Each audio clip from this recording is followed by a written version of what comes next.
Son te falet teravia e na shtohet dashuria muslimanve. A'udhu billahi minash shaitanir rajim. Bismillahir rahmanir rahim. Alhamdulillah, salatu wassalamu ala rasulillah.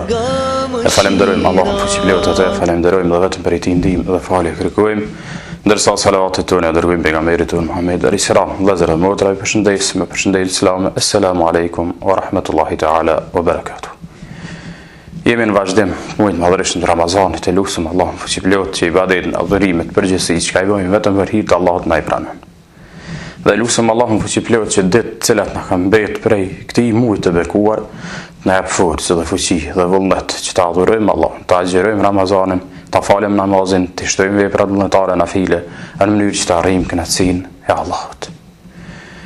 Sot do të flasim për faljen e Allahut. Falje e cila është absolute, falje që i takon të lartë madhërishmit Allah fuqiplot, i cili i fal gjunaqart, i fal mëkatart, i fal të këqijt. Falje e cila me të vërtet Allahu fuqiplot vazhdimisht na thret. Për arsye se falja e tij është e pakufishme.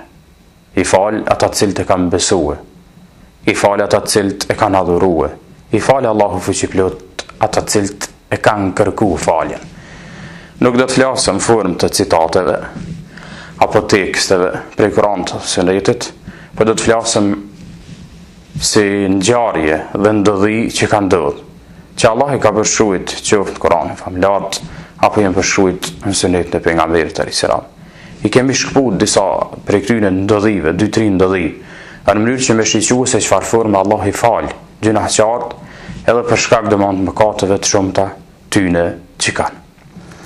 Transmetohet njëna prej haditheve të pejgamberit alayhis salam se Allahu e kishte fal një njeri në kohën e Musait alayhis salam, i cili kishte bë 40 vjet shok Allahut.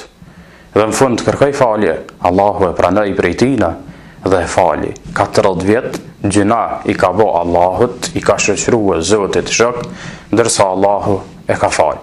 Dhe këtë e njoftoi Musa alayhis salam në mënyrë që ta di se Allahu ka fal filanin. Dhe Allahu ja miratoi dhe ja pranoi atij i cili e kërkoi faljen e Allahut.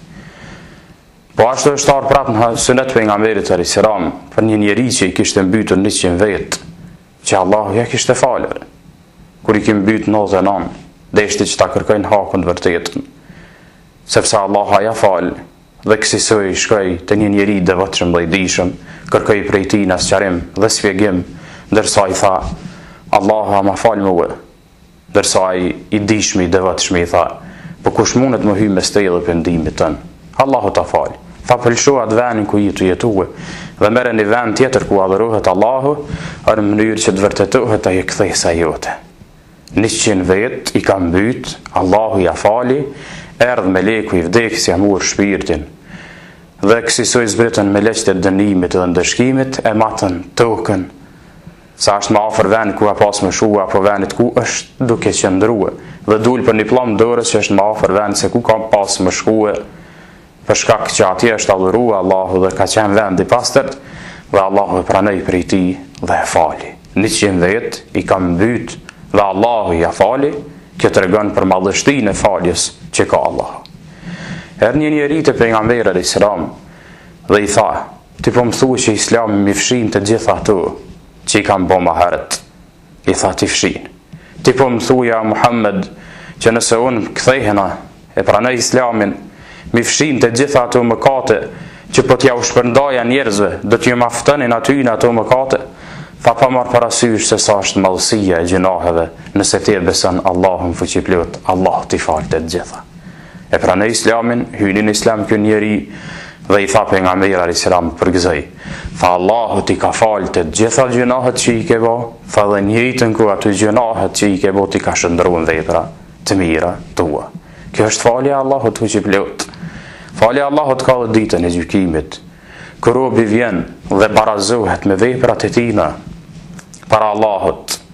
As të mirat nuk ja mujnë, pas të këqijat. Atëherë Allahu i thot robit vet, robi im, dil dhe kërkon një punë të mirë, ndoshta të jap dikushi dhe ti fiton dhe shpëton. Dhe kësaj robi del, e lyp derisa lodhet. E gjon një njeri Thot veç një punë e mirë po më duhet në mënyrë që të shpëtoj para Allahut, ndërsa ai njeriu ja kthen dhe i thot vetëm kjo punë kam mbet prej punëve të mira, atëherë merre. Dhe ty po ta jap dhe po ta fali. Dhe kësaj ja fali. Erdhi me atë punë të mirë ky robi para Allahut. I tha Zot e gjeta pe gëzimit të madh, hares, që po do më shpëtuar me to. Atëherë Allahu i tha, kush ta ka dhënë? Tha ma ka filani. Atëherë i thot Allahu fuqi plot këtina. Tha shko me reat filanin dhe janë të kun dhe që të dy zbashku hynë në gjenetet e mija. Kjo është falja Allahut fuqi plot. Po marr parasysh mallësinë e gjunaheve që bëhet, po një jetën ku Allahu fal shumë. Po këtë falje duhet me kërkuar vazhdimisht. Allah i fali ata ose atë i cili mbyti 100 vjet, që duhet ta rikujtojmë vetvetes tonë. Allahu e fali atë njeriu në kohën e Musait alayhis salam që i kishte bërë shirk shok Allahut 40 vjet, 40 vjet radhazi. Allahu e fali edhe ato. Allahu e fali atë njeriu i cili erdhi te pejgamberi alayhis salam dhe i tha, nëse krejt gjunahet, tha mjaftojnë gjunahet e mia, tha mja u shpëndon njerëzve në tokë, tha çfarë shumë gjunahet zeza që kanë bë. I tha pejgamberi islam, Allahu ti ka fal dhe ja fali dhe ja shndroi ato punë që janë të mira. Ky është Allahu i cili fal shumë. Allah fal ditën e gjykimit këtë njeri i cili me të vërtetë vin barazi veprat e tij dhe shkon e gjen në vepër dhe Allahu pe madhështisë të forcës dhe fuqisë që ka dhe faljes se pa kufishme e fali robin e tij dhe i tha shko merr atë tjetrin tha dhe fut në xhenet.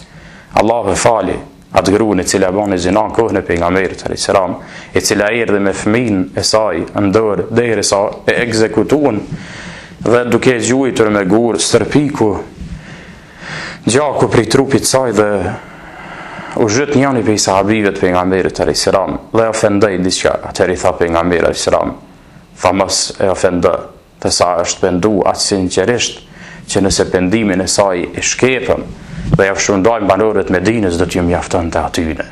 Për ata Allah e falje edhe këta.